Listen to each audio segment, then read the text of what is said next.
Cinema వాళ్ళు ఎంత బలహీనంగా ఉంటారో, ఏదైనా సంక్షోభం వస్తే ఎలా వణికిపోతారో డిప్యూటీ సీఎం పవన్ కళ్యాణ్ ప్రాక్టికల్గా చూపించారు. అసలు ముఖ్యమంత్రిని సినిమా వాళ్ళు ఎందుకు కలవాలి? సినిమా నిర్మాణం అనేది ఓ ప్రైవేట్ వ్యవహారం. సీఎంని వాళ్ళు కలవాల్సిన అవసరం ఏంటి అని ఒకప్పుడు జగన్ని ప్రశ్నించిన పవన్ కళ్యాణ్ ఇప్పుడు మీరు నన్నెందుకు కలవట్లేదు, ప్రభుత్వం ఏర్పడి ఏడాదైనా సీఎంని ఎందుకు కలవటం లేదు అని చేసిన ఒకే ఒక్క ప్రశ్నకు ఇండస్ట్రీ ప్యాంట్ తడిచిపోయింది. అదేం లేదు బాబోయ్ అంటూ అప్పుడు జగన్ లాగే ఇప్పుడు పవన్ దగ్గరికి లైన్ కట్టడానికి రెడీ అయిపోయారు. ఏపీలో సినిమా ఎగ్జిబిటర్లు, డిస్ట్రిబ్యూటర్లు, నిర్మాతల మధ్య గొడవ చివరికి సర్కార్ వర్సెస్ టాలీవుడ్గా మారిపోయింది. ఎవడో ఒక చిన్న ఎగ్జిబిటర్ థియేటర్లు బంద్ చేస్తాం అని అన్న మాటకు అటు జనసేనకు, ఇటు పవన్ ఫ్యాన్స్కు, మరోవైపు ప్రభుత్వానికి ఎక్కడ లేని కోపం వచ్చేసింది. ఎంత ధైర్యంరా మీకు? పవన్ కళ్యాణ్ రాబోయే సినిమాలు అడ్డుకోవడానికి కుట్ర జరుగుతోందని మొత్తం ఎపిసోడ్పై ఏకంగా ఎంక్వైరీ కమిటీ కూడా వేశారు మంత్రి గారు. అంతేకాదు పవన్ కళ్యాణ్ ఆఫీస్ నుంచి వెటకారంగా ఓ లేఖ కూడా బయటకు వచ్చింది. నాకు మంచి రిటర్న్ గిఫ్ట్ ఇచ్చారు అని వెక్కిరిస్తూ ఇప్పటి వరకు సీఎంని ఎందుకు కలవలేదని టాలీవుడ్ పెద్దలందరికీ వార్నింగ్ ఇచ్చారు పవన్ కళ్యాణ్.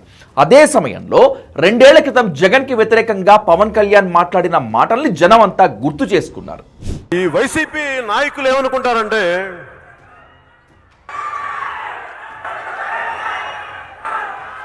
పవన్ కళ్యాణ్ సినిమా ఆపేసిన వాళ్ళ అతను వచ్చిన చిత్ర పరిశ్రమను ఆపేస్తే వాళ్ళందరూ భయపడిపోతారు, మన కాళ్ళ దగ్గరికి వస్తారని చాలా తప్పు అర్థం చేసుకున్నారు. వాళ్ళు అనుకోవచ్చు ఈ రోజున నేను డబ్బులు తీసుకుంటున్నానంటే, అరే బాబు మేము అడ్డగోలుగా సంపాదించలేదురా, 1000 కోట్లు తప్పుడు కాంట్రాక్ట్లు సంపాదించలేదురా బాబు, మేము జనాలని ఎంటర్టైన్ చేసి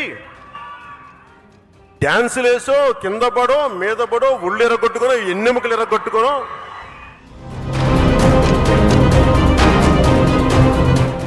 పవన్ హెచ్చరికతో టాలీవుడ్ అల్లాడిపోయింది.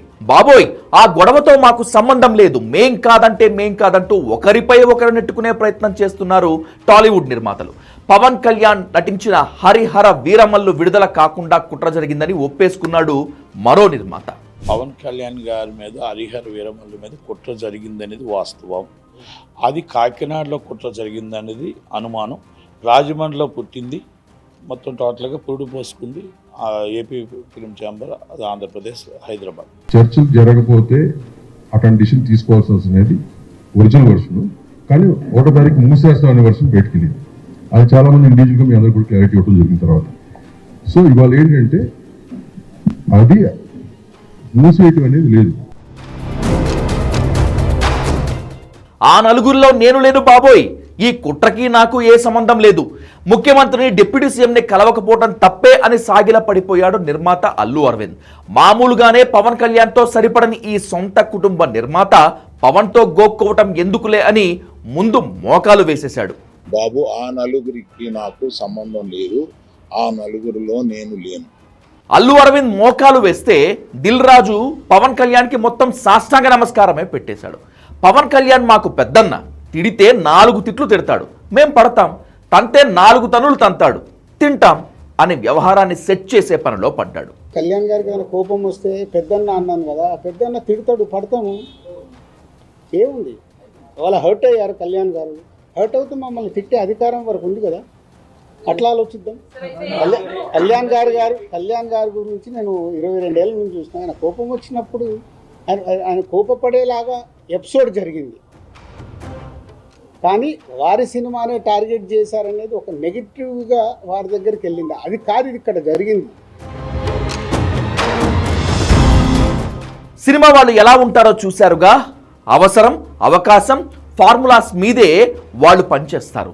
అప్పుడు జగన్ని అంతగా ఆడిపోసుకున్నారు, ఇప్పుడు పవన్ కళ్యాణ్ చుట్టూ, చంద్రబాబు చుట్టూ తిరుగుతున్నారు. అయినా అట్టర్ ఫ్లాప్ అయ్యే సినిమా గురించి ఇంత హంగామా ఎందుకురా బాబు అంటూ వైసీపీ ఎత్తి పొడుస్తోంది.